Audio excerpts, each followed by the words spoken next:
తెలంగాణలో కొనసాగుతున్నటువంటి షాదీ ముబారక్ కళ్యాణ లక్ష్మి చెక్కులను ప్రస్తుతానికైతే నిలిపివేయాలంటూ స్టే ఆర్డర్ ఇచ్చింది హైకోర్టు. ఇదే అంశంపైన మనతో మాట్లాడడానికి బీఆర్ఎస్ పార్టీ నాయకులు ఆర్ఎస్ ప్రవీణ్ కుమార్ ఉన్నారు. సార్, ప్రధానంగా స్టే ఆర్డర్ అయితే వచ్చింది కళ్యాణ లక్ష్మి షాదీ ముబారక్ సంబంధించినటువంటి విషయంలో. మీరేమనుకుంటా ఉన్నారు? ఉచితాలకు సంబంధించినటువంటి విషయంలో జడ్జి చాలా అంశాలను కూడా ప్రస్తావించడం జరిగింది. ఆ జడ్జి గారు ఈ పథకాలు తప్పు అని అనట్లేదు. ఇది ఇంటరిమ్ స్టే మాత్రమే. ఇది ప్రభుత్వ చేతగానితనం వల్లనే ఈ ఆర్డర్ వచ్చింది. అంతే తప్ప ప్రభుత్వం నిజంగా రాత్రింబవళ్ళు 18 గంటల రోజుకు పనిచేస్తున్న రేవంత్ రెడ్డి గారు ఈ చిన్న లాజిక్ ఎట్లా మిస్ అయినారో నాకు అర్థమైతలేదు. హైకోర్టులో ఎప్పుడైతే స్టే వచ్చిందో వెంటనే, అసలు హైకోర్టులో ఎప్పుడైతే పిటిషన్ పడ్డదో వెంటనే లా సెక్రటరీని, తర్వాత ప్రిన్సిపల్ సెక్రటరీని అందరినీ పిలిపించాలి కదా. పిలిపించి వాళ్ళు ఏమేమి ఇవి చేస్తున్నారు, ఎట్లా పారావైజ్ రిమార్క్స్ రాస్తున్నారు, ఎట్లా కౌంటర్ చేస్తున్నారు, అసలు అడ్మిషన్ స్టేజ్లోనే దాన్ని కథం చేయించాలి.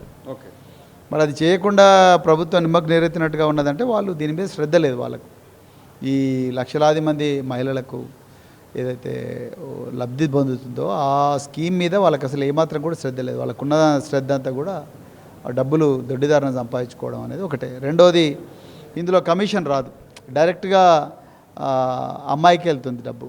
సో ఇందులో కమిషన్ రాని స్కీమ్ కాబట్టి ఇది ఉంటేంది ఓడితేంది అని అనుకుంటున్నారు.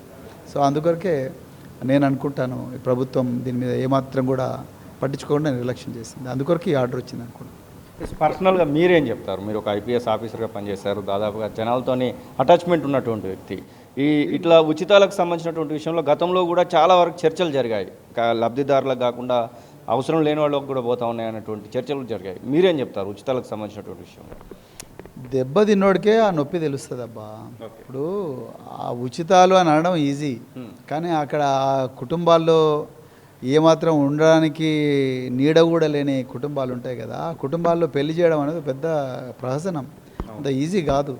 అందుకొరకే చిన్నతనంలో ఎవరో అనర్హులైన వాళ్లకు పెళ్ళిళ్ళు చేసి బాల్యంలోనే పెళ్ళిళ్ళు చేస్తారు. ఈ బాల్య వివాహాలు జరగొద్దనే, అమ్మాయిల ప్రాణాలకు ముప్పు వస్తుందనే బాల్య వివాహాలు ఆపాలని చెప్పి ఆనాడు కేసీఆర్ గారు, సరే వీళ్ళు డబ్బులు లేవనే ఇట్లా చేస్తున్నారు కదా అని చెప్పి 1,116 ఇచ్చి వాళ్ళకు పెళ్ళి డైరెక్ట్గా అమ్మాయి అకౌంట్లోకి డబ్బు పెట్టేట్టుగా చేస్తున్నారు. కాబట్టి ఈ బాల్య వివాహాలు చాలా వరకు కూడా ఆగినాయి. దీన్ని ఉచితాలని చెప్పేసి అట్లా బట్టగాల్చి మీద కరెక్ట్ కాదని నేను అనుకుంటున్నాను. ఇది ఆర్ఎస్ ప్రవీణ్ కుమార్ చెప్తున్న మాట. మొత్తం మీద ప్రభుత్వము సరైనటువంటి విధంగా స్పందించకపోవడం వల్లనే ఆ స్టే ఆర్డర్ అయితే వచ్చిందన్న మాటనైతే వారు చెప్తున్న పరిస్థితి. కెమెరా పర్సన్ అజార్తో శ్రీనివాస్, తొలివేలుపు, హైదరాబాద్.